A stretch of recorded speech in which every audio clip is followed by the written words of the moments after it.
Bonjour, il y a une prière juive qui s'appelle Shema Israël. La lecture de cette prière est prescrite au lever et au coucher du soleil, comme il est indiqué dans le Talmud babylonien, le Berachot, folio 9b. Vous savez que le Talmud babylonien a été écrit en Irak entre 1 et 2 siècles avant l'apparition des premiers parchemins de ce qui va devenir le Coran. La tradition juive orale dit: la récitation de la prière de Shema Israël à l'aube se fait au moment où l'on commence à distinguer entre le fil de laine bleu et le fil de laine blanc, avec les premières lueurs de l'aube, bien sûr. Le bleu et le blanc, ce sont les couleurs des franges du talit. Le talit est un châle généralement fait de laine que les juifs adultes dans lequel s'enveloppent pour la prière.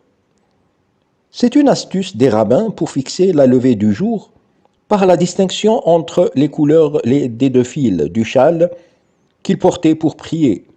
Plus tard, les exégètes ont copié cette astuce sur leurs voisins juifs pour fixer et mettre dans le Coran le début du jeûne à l'aube.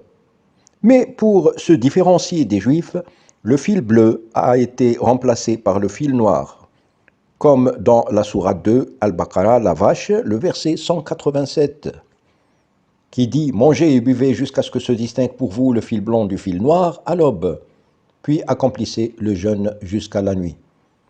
Dans l'interprétation de ce verset, bien sûr, les exégètes ne feront jamais allusion au Talmud, mais plutôt il y aura plusieurs interprétations qui nous font voir de toutes les couleurs.